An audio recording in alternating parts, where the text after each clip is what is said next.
What is going on, people? Happy Heroes in a Half Shelf Day. Half shell. Wow. You can tell what mindset I'm in.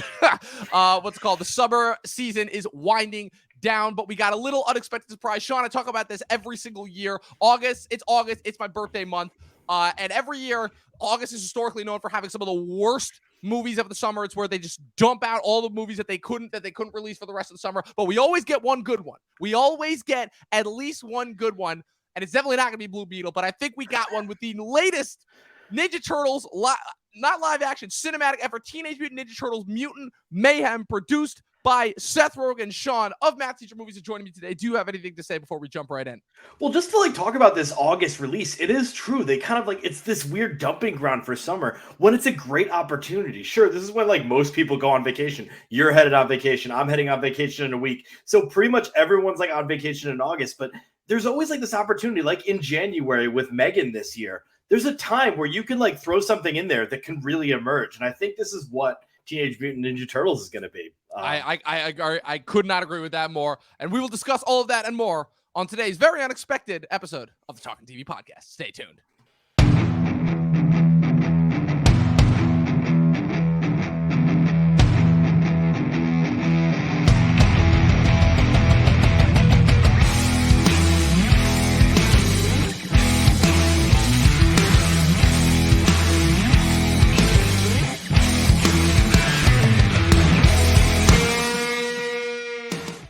What is going on, people? We are on officially our penultimate episode of the summer season. I can't believe that we made it this far, honestly. We took last week off. I think we had a very productive, very successful July overall. I am joined by, again, we don't get him on the podcast a whole lot, but when we do, it's always a charm. He is the source of one of the funniest bits that we've ever had on this podcast with the infamous Give Denzel a Friggin' BAFTA. It is Sean of Math Teacher Movies. Sean, happy to have you on, dude. And since then, we still have not been able to give Denzel a BAFTA. What is going on here? What the hell? I mean, what do the Brits have against Denzel? I do not understand it. I'm not gonna lie.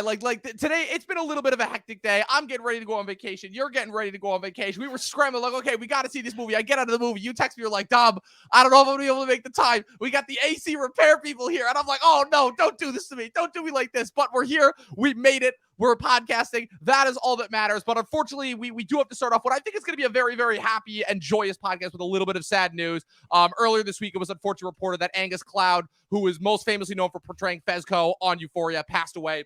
I just want to give a quick shout out to him, somebody who unfortunately went way too young, but was surprisingly able to deliver quite a tremendous effort and impact both on Euphoria and in some of the other roles that he was able to appear on. I know that he had shot a couple of other films, completed filming, I should say, on a couple of other projects before this tragedy happened. I just wanted to say condolences to the family. He absolutely will be missed. Was definitely that one was a shock, to say the least. That hurt a lot, and it's unbelievable the outpouring of support that he has gotten for someone who really is famous for one role, and thankfully has got some other work, so we'll be able to experience him. He stands out in what is probably one of the most talented casts on TV right now, and he stands out very well. I mean, he has one of the most charming episodes in the first episode of season 2. It's truly a tragic loss. It's really heartbreaking, and everybody. Call someone, call your family, seek help. Don't be ashamed of it. Absolutely. Yeah. Again, Euphoria, a show that I've said that before that I am not the biggest fan of, but I've always been in awe of the filmmaking that goes into it. What's it called? But yeah, Angus Cloud, his performance as Fezco easily made its way to the top of my favorite characters on there. So again, condolences to the family. And let's move on. Yeah, I just want to say one thing with it. There is a podcast. It's called the A24 podcast, where two stars. Yes, I know exactly what you're talking about. Sean Baker and him. No, not Sean Baker. Simon Rex. Simon Rex. Well, Simon Rex. Sorry, yeah, Sean Baker is the director. Close enough. You were there. You were in the ballpark. That's what matters. But it's great, two Cali bros just spitting back and forth. It was a blast to listen to. You say that. I would say it was mostly just Simon Rex carried the conversation, and Angus Cloud kind of just reacted to it. But I do share your sentiment. It was very entertaining. Very true. Man. All right.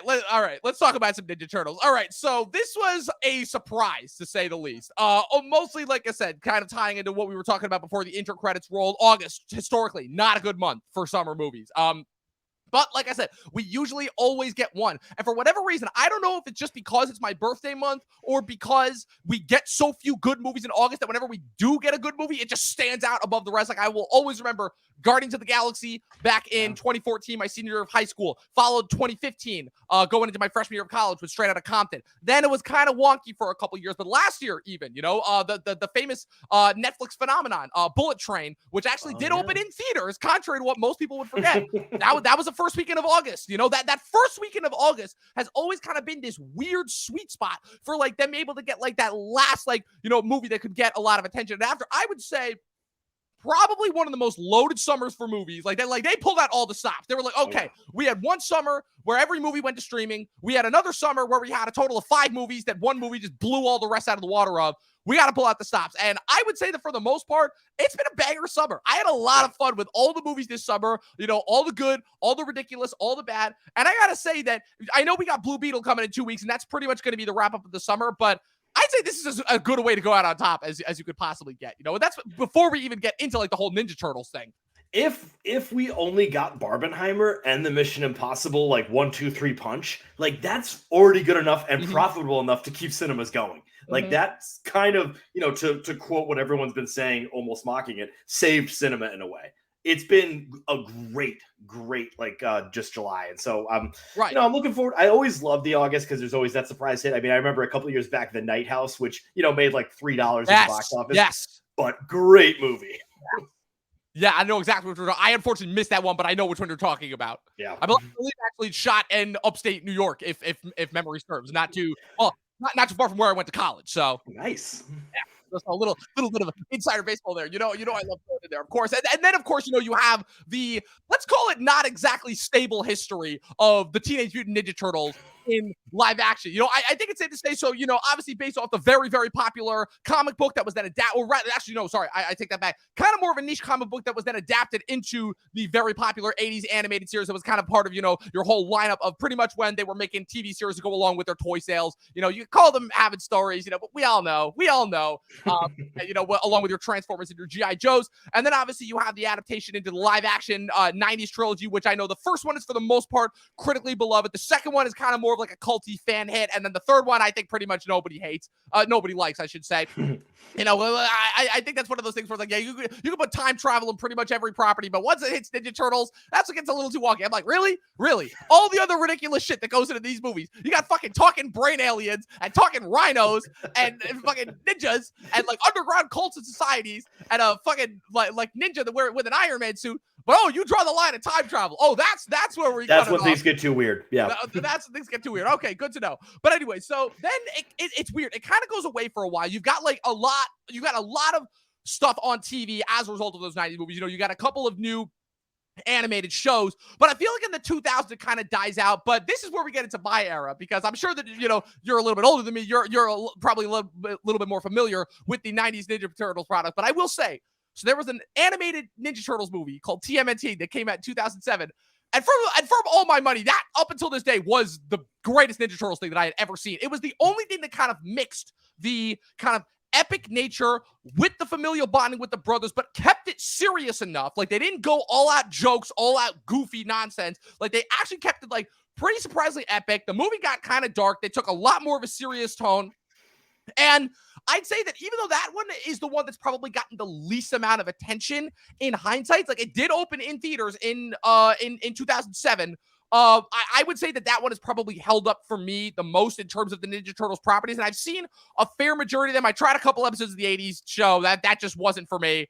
I'm a big fan of the late 90s, early 2000s animated TV show. And obviously, I was a big fan of the CG adaptation that they did with Nickelodeon, at least until they started going into space and started fighting alien Triceratops. That's when I'm like, okay, that now this is getting too weird for me. Krang was good enough, but now they're fighting the alien dinosaurs. Like, I get it. We're there. But I will say that, like, it's kind of weird, like with Ninja Turtles being around as long as they have, like they've kind of, it's one of those franchises similar to Transformers that has kind of always been around. And as a result, you've had like this time to matriculate more people and get them more so into the Ninja Turtles canon. As a result, they've been able to get a little bit more weird, a little bit more creative. There's certain elements there's certain parts of it that people like more than others, but it kind of, Ninja Turtles is one of those few rare properties that there is something in it for everyone. Sean, just talk me through what's your history with the Ninja Turtles.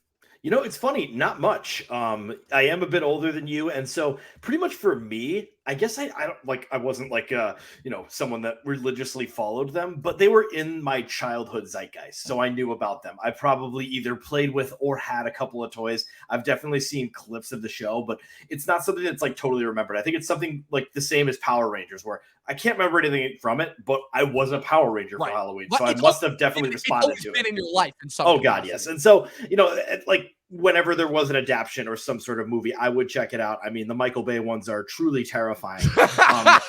Truly, they sonicked or pre-sonic before they updated it.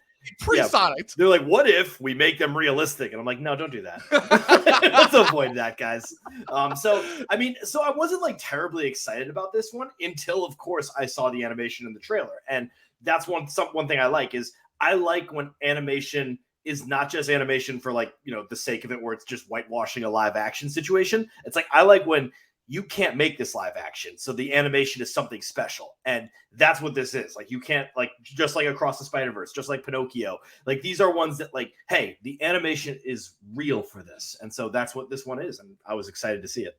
Yeah, definitely. I mean, this movie to me is like I think the best example of how Into the Spiderverse and Across the Spiderverse have influenced the whole animated medium as a whole. Because if we're just going to tackle that for a second, I mean, you had the whole wave of I mean, Toy Story technically got the CG wave started, but there were still a lot of movies that were kind of doing it, and then it really was just CG animation for like 20 straight years, from like Toy Story all the way up until Into the Spider-Verse came out. And that kind of changed it up in terms of like bringing like the 2D, sorry, not the 2D, I keep wanting to say that, bringing the hand-drawn animation aspect back into it, and then kind of rotoscoping that on top of the 3D, and like just adding this whole new level of like life. I talked about this with Across the Spider-Verse, how that movie somehow managed to make oil pastels look almost like quote-unquote realistic. And well, I will say that this movie doesn't quite get as in-depth. Like you said, this was a movie that I was almost ready to completely write off, because I'm like, oh my God, like we already tried this with the Michael Bay movies. Like, why are we doing this again? I'm just like, okay, so Ninja Turtles is just one of those properties that they have to keep bringing back once every couple years.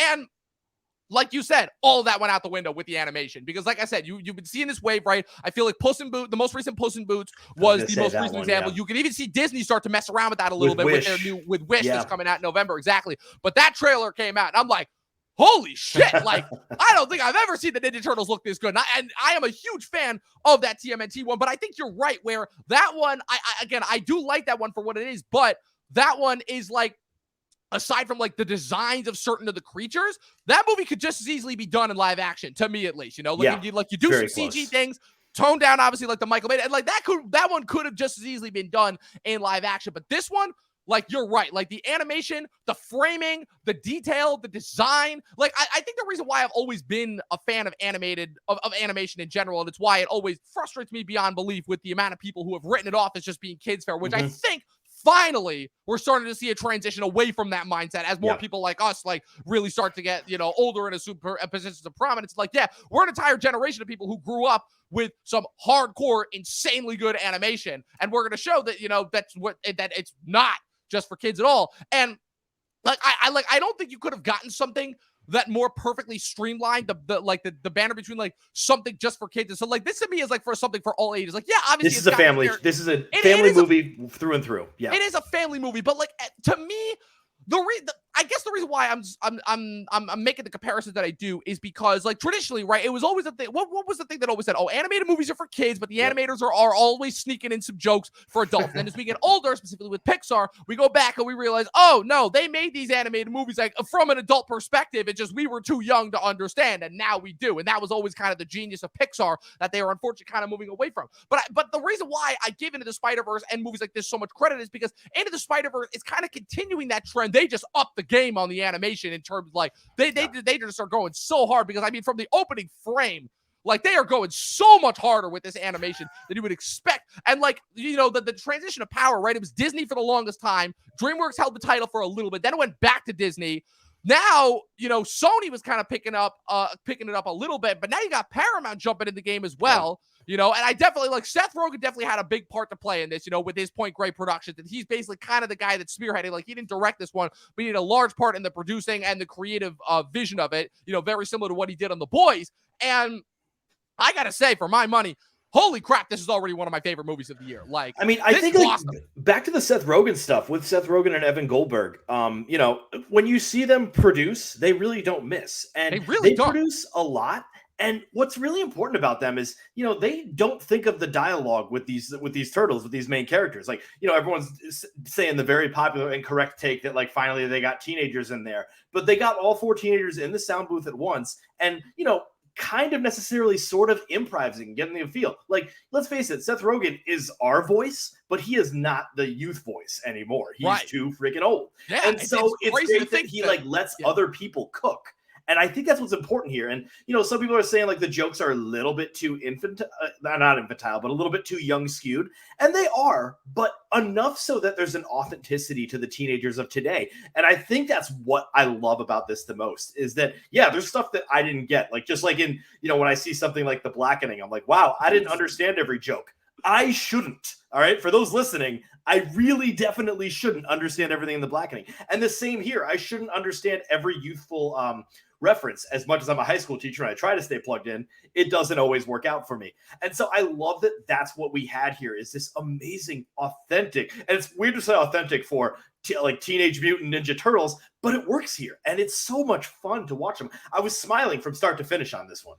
I couldn't agree more, and I want to go back to the point, like you said, of where they actually had the people actually voicing together in the voice booth. Because again, Seth, I think I know which interview you're referencing, because I'm pretty sure I watched that same interview this morning. But yeah, where Seth Rogen was in an interview with the 4 kids talking about the idea that I've been doing animation for almost 20 years now, and every single time for the longest time, it would just go into the booth, do your thing, leave. Half the time you wouldn't even see the other cast members. And he said that his whole thing was when he heard about. And I believe, again, this also goes back to Into the Spiderverse, when they actually had the people in the voice booth, working together, bouncing off each other. I also want to give props to Avatar: The Last Airbender, because I believe that they also had points where they had the voice actors in the booths recording, bouncing off each other. Like, I've made it no secret over this past year that I've gone to acting school, and so I'm going to do it a little plug in, because I think it does apply here as well. Where the number one thing that I learned when it comes to good performances versus great performances is actors acting off of each other. Like, you heard all these stories about actors having a hard time interacting with green screens and such over the years. And I never really understood that until I actually saw that, like, wow, it really is dependent when you are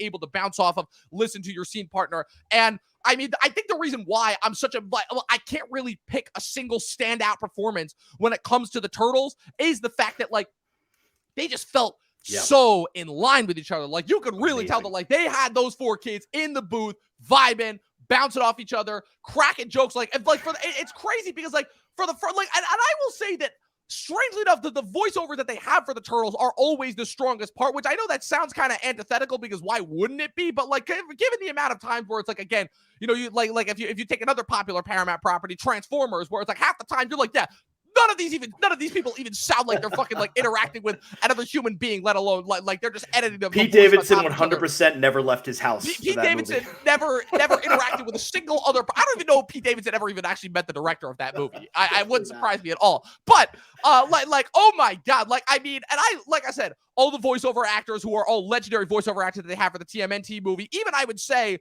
as dirty as those voice actors were for the Michael Bay movies were as they were done, like, they had some pretty talented people. Like, they had fucking Mickey from Shameless as Michelangelo, and Alan Ritchson, who's the new Reacher, as Raphael, and I believe they had Johnny Knoxville as the voice of Leonardo, if I'm not mistaken. Think so, yeah. But they've always had good cast members. But, like, I want to give a shout out to these 4 kids, because first of all, like you said earlier, the fact that they actually got fucking teenagers to voice the Teenage Mutant Ninja Turtles. I mean, again, sounds like kind of a nitpick and a minor complaint, but it really is shocking when you hear how young they sound compared to their previous incarnations, who were supposed to be teenagers, but were always voiced by guys in like their like late 20s to early 30s, So that was kind of thing number one. I mean, it also helps that they have got, again, the cast to end all casts. So we Oh, thought yeah. Oppenheimer had a big cast, but good Lord, you got Jackie Chan as Splinter. You got Ayo Edebiri, who's been killing it, who I think is becoming a little bit too overexposed, but has been killing it recently. God bless her. She said yes to everything, but everything has been good. So, yes, you know what? Keep saying the yes. girl's been getting work, you know? And, like, you got Ice Cube as Superfly, and you got, like, they basically pulled out, like, the smorgasbord as far as, like, they got Hannibal Buress and Paul Rudd and the girl from What We Do in the Shadows and Rose Byrne, Seth Rogen and John Cena as Bebop and Rocksteady. Like, they got the mother of all casts to support these kids. But, like, the movie really does rest on the shoulders of these 4 kids that I really, really got to give them a shout out. Like I said, Brady Noon, Micah Abbey, Shimon Brown Jr., and Nicholas Cantu. Holy crap, they killed it. And they were the reason they kept me invested in this entire time. Because like I said, like you said, the realism of it. The fact that, like I said, you were watching mutated anthropomorphic turtles and they are bouncing and joking off of each other. Like I said, they probably reminded you of some of like the kids who teach in high school, you know, like fucking, you know, I see all my friends who are teachers and all the kids that they interact with. I'm like, yeah, this is them. This is the shit that they say. This is how they interact. You know, all the pop culture references. Like, yeah, sure, the references might make this a little dated, but in terms of like just capturing the actual vibe of like them being teenagers and them being kids, that's a plus in this effort. And that's before we even get into the rest of the ridiculousness that happens in this movie. But I think, you know, we talk all the time about, again, characters dictate story, not the other way around. You couldn't have a better example of that, and they really, really nailed that in this movie. I mean, the first, like the most authentic stuff is their first fight, where they're terrified and they have no idea how to handle it. And I've never seen that in an They're looking their way through it, and it's so great because you love to see that. You don't want to see like perfect fights the whole way through. And you know, hey, I love John Wick, but even John Wick gets his ass kicked, and that's the magic of it. You want to see part of that, and so you see that in this, and it's great. Well, I mean, if we're going to talk about John Wick for a second, I mean, I'll admit in the last one, I was kind of getting sick and tired of him just basically becoming an immortal Super Saiyan where he gets shot, thrown down steps, tossed off multiple buildings, hit by Superman. every fucking Yeah, car, he is and somehow gets up and keeps walking. I'm like, okay, so we just left in terms of John Wick, I'm like, okay, we've just left reality behind. But, but in terms of like their first fight, absolutely could not agree more because like I said, I thought that like it was going to go one way where they were just like going to like start kicking ass immediately. And I'm like, okay, here we go. And then they did that. I was a little bit confused for a minute because I've never seen that before. I'm like, wait a minute. I'm like, what? And then as it went on, and like I'm like, oh my God, I had to take a step back. I'm like, holy shit, they're actually like developing them as characters and showing that like they're not that experienced so that they can like build up to and like actually earn their victory at the end. Oh my God, I didn't think that was possible. I thought that like all of Hollywood had forgotten how to like actually write good scripts with good characters. I didn't think it was possible. And lo and behold, like I said, I was beyond shocked. And like all the comedy, like I was waiting for it. I was waiting for it to get annoying, and it never did. Yeah. Like you said, all the jokes, all the references. Yeah, I didn't get every single one of them, but I'd like to think that I'm pretty somewhat well versed in a lot of you know, as the kids are doing on the TikToks and such. But like, man, like I was laughing hard at a lot of like. I'm sorry, like the bit about them being milked. That should have gotten so great. That should have gotten old after like the first 2 times they said it, and the way they kept going back to it killed me every time, especially since they kind of took the exact same thing that they did in the Michael Bay, in the first Bay movie, and somehow did it better, you know? And then you get into like all the other mutants and like how they kind of all just want a family and how they're bringing it back to like, again, like tried and true themes. But again, I've said this before, I will say this again until I'm blue in the face. We don't care if you feed us the same story over and over and over again that we've seen a million times before.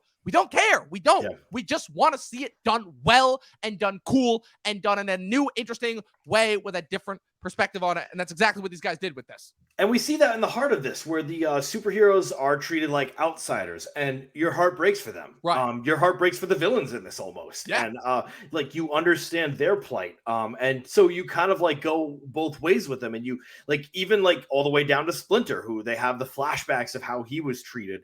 And I think that through all of those levels, and just by like simply zooming in on their faces where they're heartbroken, where they're fighting for the city, and yet the news is treating them like villains. I loved that they really like made sure they drove this point home, which we've seen in so many superhero movies. I mean, you know, the Avengers are have to sign the Soviet Accords.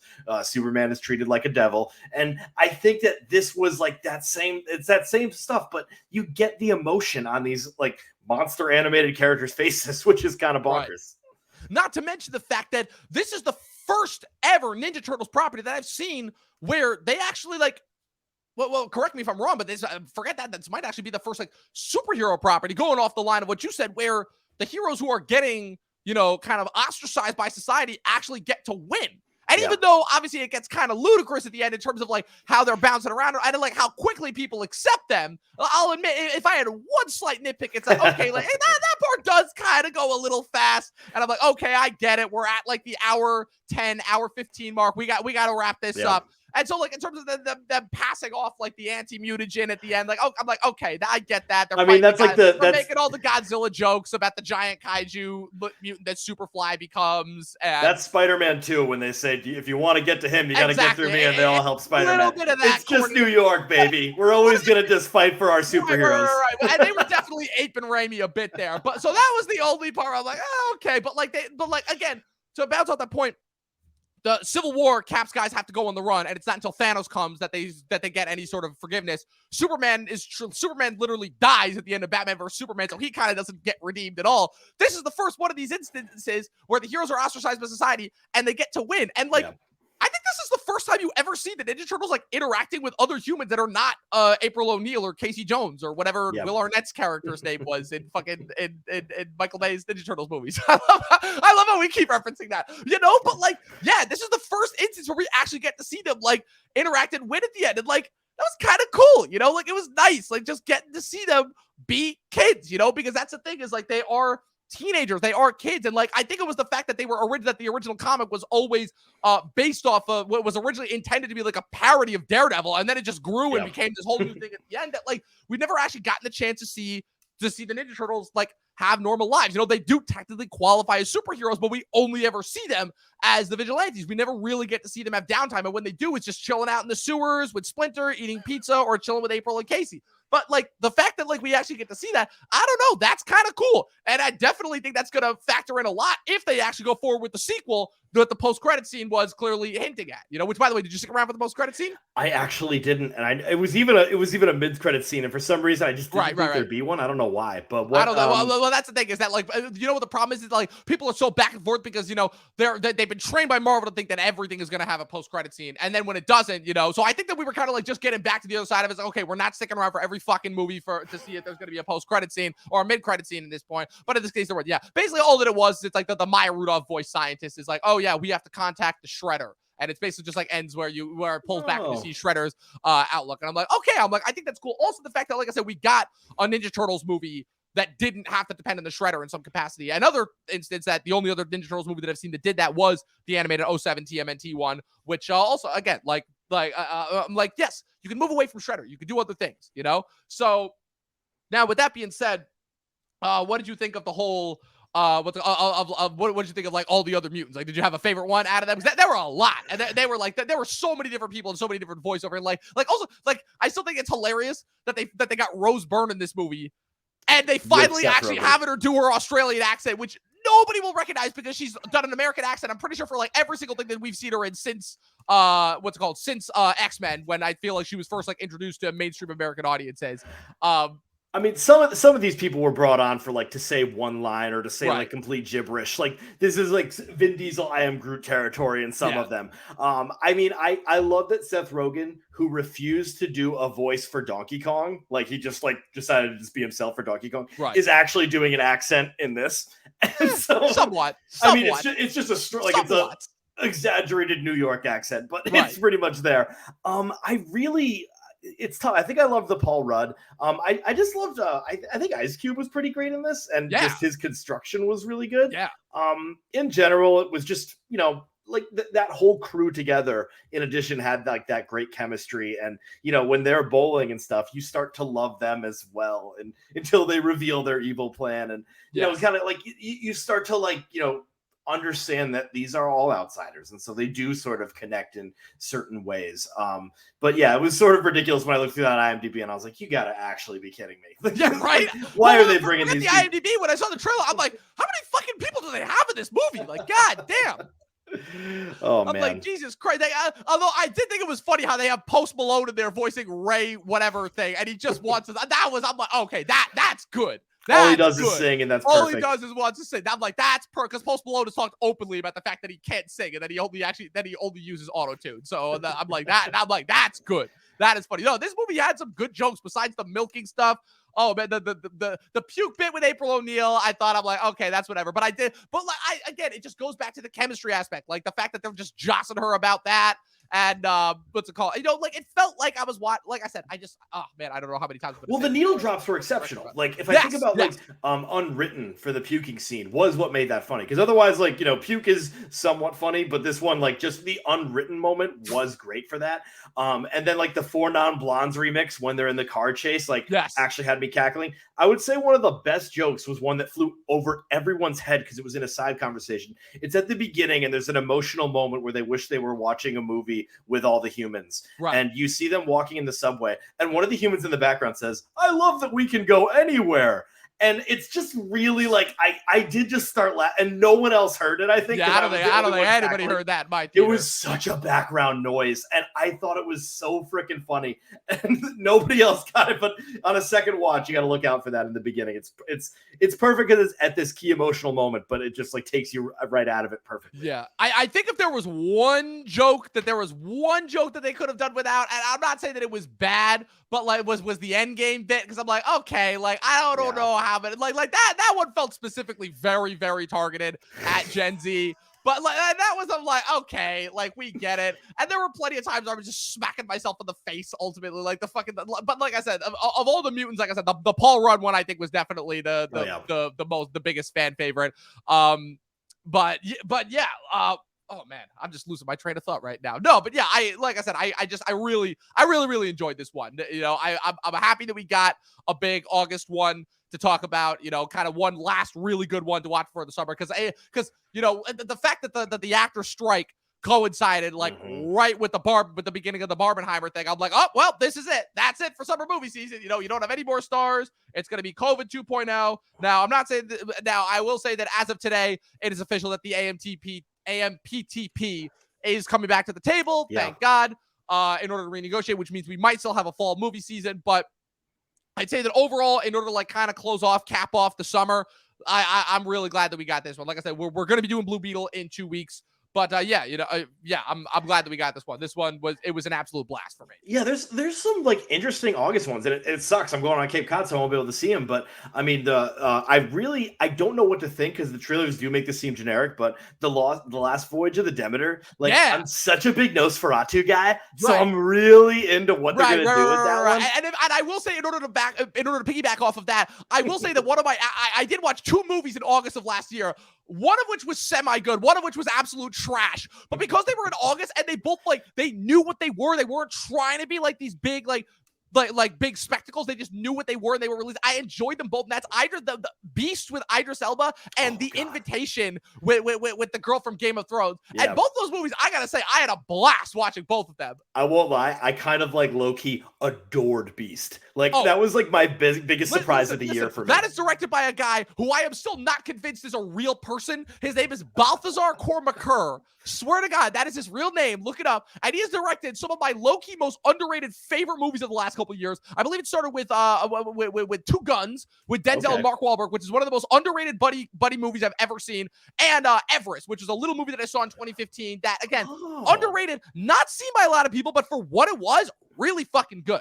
Really, really fucking good. And it came out in 2015, which was one of the last pure years before every movie started sucking. So I remember when in Beast, Idris Elba punches a lion, and I thought that was the dumbest thing in the world. Right, and then seeing this movie, but it knows what it is. It knows exactly what it is. And it also had enough heart in it that it didn't really work. It wasn't trying to be anything crazy or specific. It had its fair share of dumb moments, but the jump scares were really well done. And obviously, once you get past the idea of okay, what is this, a mutant lion? Nothing can kill this thing. But once you get past, that only lasts for a certain amount of time. And once you get past that, you're good and you can just enjoy it, Versus The Invitation, which just trash, knew it was trash and just ran with it. And I remember me and a buddy of mine, we had such a blast.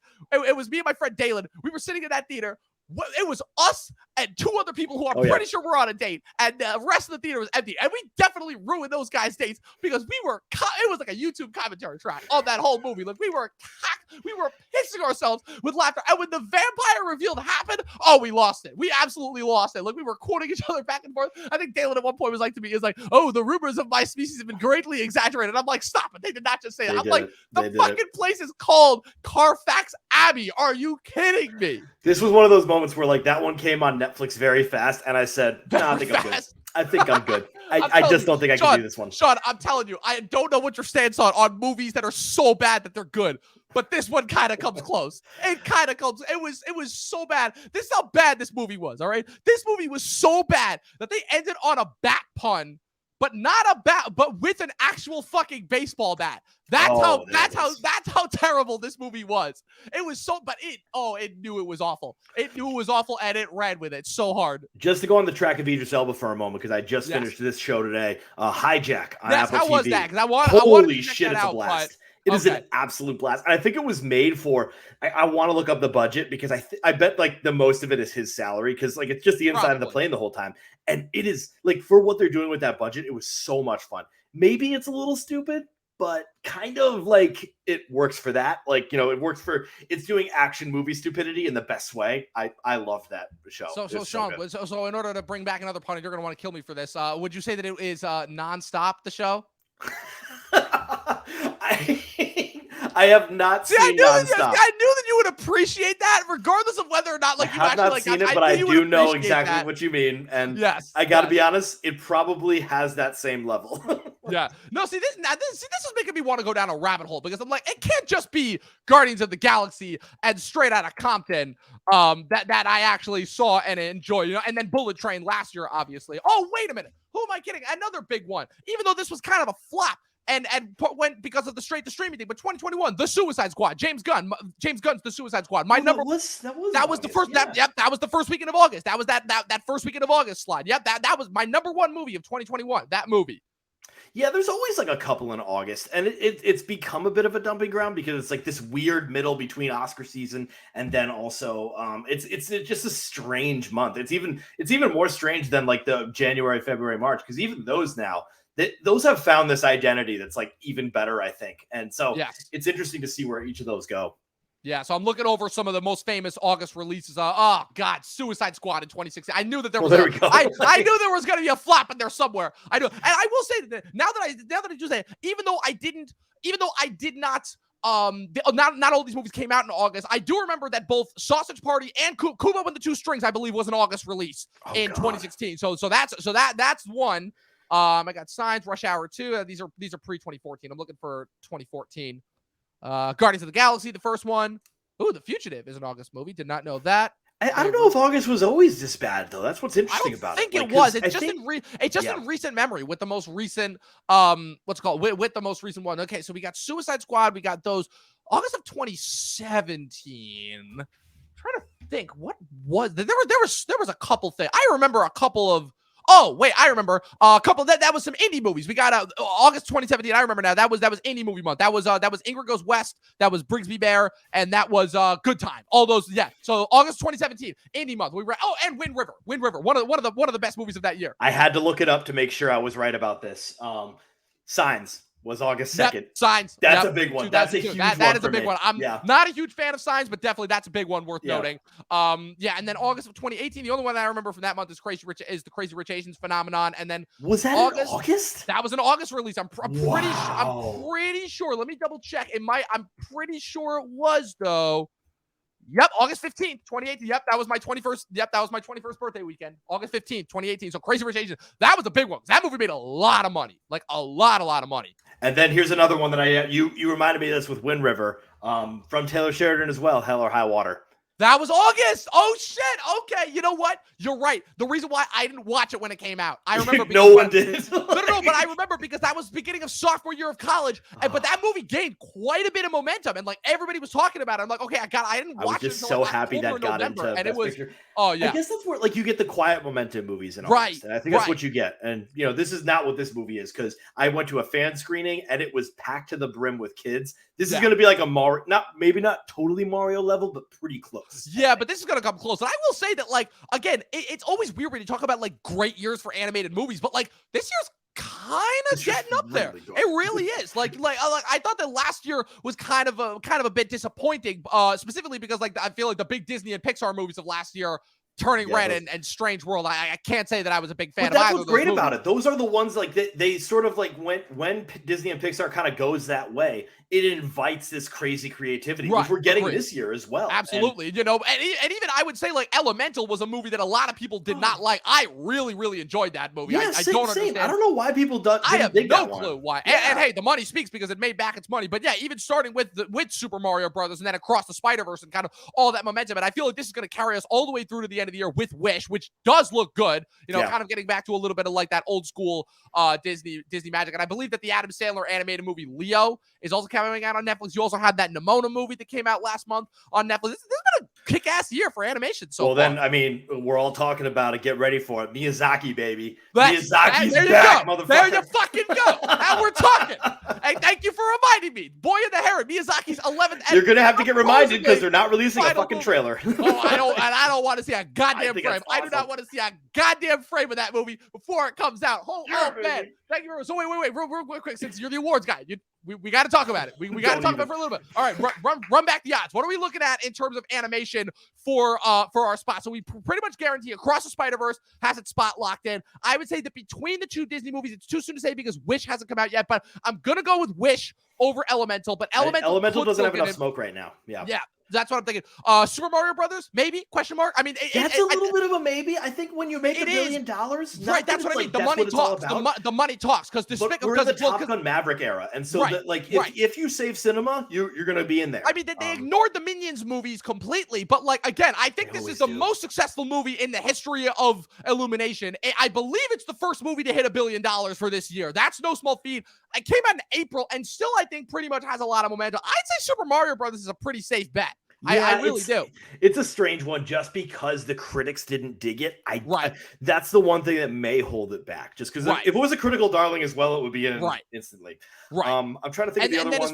As far as the rest, I want this to be nominated, but I have a bad feeling that this one could get knocked out. Ninja Turtles. This one, it's a little bit too weird. Right. But, so is Across the Spider-Verse. Right. I think like it's tough. Do you want like this? And do you want the animated category to be populated with IP? And it's still good IP. I mean, we got Across the Spider-Verse. We got this. But you're right. This movie, I think, with the exception of Boy and the Heron, which has to get a nomination. I don't think there's been ever since the existence of. It's tricky because again, a majority of Miyazaki's movies specifically came out before the animated Oscar became a thing. But but all the movies that he's released, I think the only one that of Miyazaki's, I should say, I think the only one that missed was Ponyo. Spirited Away won. Obviously, this is the year after Shrek. Howl's Castle was nominated. We've got the second one. And Wind Rises was nominated. If we're just talking about Ghibli, not just Miyazaki, you also have Tale of Princess Kaguya. You have the Red Turtle, which was a collaboration with them, and you have what's the other one that got nominated recently that I'm totally drawing a blank on right now. But apropos of that, what's also interesting is in the last couple of years, and this is primarily because of COVID, you always had in the last couple of years, it was always like 3 animated efforts and 2 foreign efforts. Now, the last couple of years, that has not been the case. I believe starting with 2019, that was the first year where I believe that, with the exception of I Lost My Body, which came out on Netflix, all the movies that were nominated were American anime. You had Toy Story 4, How to Train Your Dragon 3, Klaus, which was American, and Missing Link. All American efforts. And this is also the first year where I believe we don't have a stop motion effort this year. We don't have a Leica thing. We don't have, we had Del Toro, but I will say, as much as I love that Pinocchio movie, can we just admit that he was pretty much just aping Leica's style and just doing it on his own? Can we just admit that? I mean, it was the stop motion kind of deal. Right. I think what's good, and also just when Del Toro does something, he gets nominated because he's the best campaigner in the history of all Oscar campaigns. It's true. Nightmare Alley got a Best Picture nomination out of fucking came out of nowhere. Like, I was not expecting that one to be the 10th choice in 2021. But also, just when it comes to animation, it's strange that Netflix doesn't treat their animation studios better, but don't count out Netflix. They get almost at least 2 nominations every year. It's true. And so I think that Nimona movie, there's a chance. I mean, that was beloved, and so I think there's a chance that gets in there. There is a chance, yes, but I think for right now, Honestly, if we're betting between it being between Super Mario Brothers and a secret and a sneaky Netflix thing that could get in there at the last minute, I'm still hesitant to go Super Mario Brothers only because of, again, the amount of traction that it has gotten. But you're right, because if Super Mario Brothers, if Across the Spider-Verse and Across the Spider-Verse gets in there, that's still two big IP things, and say that it's Wish, say that it's Boy and the Heron, say that maybe Elemental gets the 5th spot, who knows? But like you said, it really does seem to come down to this year. The battle is between IP fully invading the animated space, which primarily has stayed original for the last couple of years. I feel like the last time we were in this instance was 2018, where you had Incredibles 2, Wreck-It Ralph 2, and Into the Spider-Verse, which are all IP at that point. The only other two the original efforts were Isle of Dogs from Wes Anderson and Mirai, which I don't remember what studio produced that. But I will, like, it's so tricky to think about Boy and the Heron, because I think Miyazaki can just get an Oscar by just being Miyazaki. Right. But the fact that none of that's being promoted at all, that gets a little bit tricky with with. So you say that, but in a weird way, the movie is getting shown, I believe, at some festivals, right? It has already opened in Japan. And I mean, again, I feel like if there's anybody that could get to that spot based off of word of mouth alone, and just based off of the reputation that he's garnered over the last 40, 50 years of his career, it's Miyazaki, It's just so bonkers to me that Across the Spider-Verse was this absolute dynamo, and will be it's a lock for a nomination, but it's not a lock for a win. It's not a lock for a win. So not at all, right? because of this year. Which is crazy, because you think back to Into the Spider-Verse, right? And that one, people think, oh, that was a surefire bet. But for a long time during that campaign, I don't think it was. That came out of nowhere. It was the Globe win. The Globe win hit, and then everyone got excited. And then for a long time. People thought it was going to be Incredibles 2. Nobody really cared about that. So people thought it was going to be Incredibles 2 for the longest time. It wasn't until the Globe win that Into the Spider-Verse was the lock.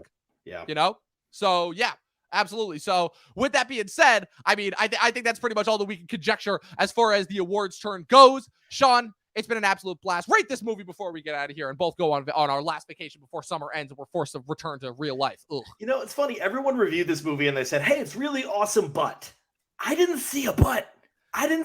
So I gave this an A. I tried to look for a but too. I mean, I was kind of thinking of, all right, so what? Maybe is that wrong? Is this wrong? No, I gave it an A.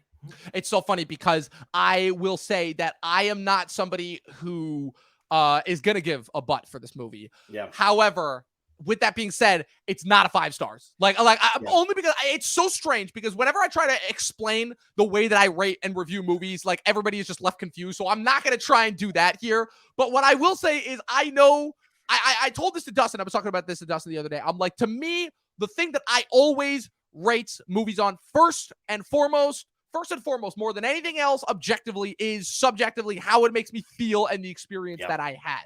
And I had an absolute blast with this movie. That being said, it's not a 5-star movie, because I know what a 5-star movie is. This comes damn close, but it's not quite there. That being said, this is the easiest 4.5 that I've given so far this year, in a year that has definitely made me question how I rate and rank and review movies, probably more than any other year. I mean, it started last year, but this year in general, I'm just looking at some of these movies and I'm like, how the fuck do I rank these and rate review these? This is tough. This is really, really tough. But yeah, easiest 4 out of 5, 4.5 out of 5 that I've given all year long. I had a blast. This is absolutely my top 10 of the year for sure. We'll see if it stays there the rest of the year. But Sean, thanks for jumping on and doing this last one. Thanks so much for having me, man. This was a blast. Of course, like I said, you're one of the Talking TV OGs for sure, and I can't wait to have you back on the podcast later on. Tell the good people where they can find you on the interwebs. Well, they can find me at Math Teacher Movies on Instagram, and also the Guy at the Movies podcast with my man Joe, who just went over a facelift at Guy at the Movies. He's got a new emblem out. You got to check it out. I saw that. And we always put out some great content. We do movie news, which is a little bit stagnant right now because of the strike, and so we're just doing reviews and talking crazy shit. But we have a blast doing that. So definitely check that out. Absolutely. I don't know, I've announced it on the Instagram, but you got to have me on quick because I'm having a kid in November. Yes. So don't worry, we'll get you on before your kid. 200th podcast, man. We're having you on, and it's gonna. I forgot about that. I'm so excited. Oh yeah. And wait till you. I'll leave the audience in suspense for right now, but I will let you know, because we got something big big plan for the 200th episode, which will be premiering live in September. You guys can follow me with everything I got going on at Movie Nerd Reviews across all platforms. Be sure to follow the official Talking TV podcast across all platforms. Subscribe to us on YouTube. Follow us on Twitch. This episode will be available on Spotify and Apple Podcasts probably before Sunday, so sometime in the near future. And from myself and Sean, as always, you know what I'm going to say. 12 seasons in a short film, and watch more fucking movies. We'll see you guys next time.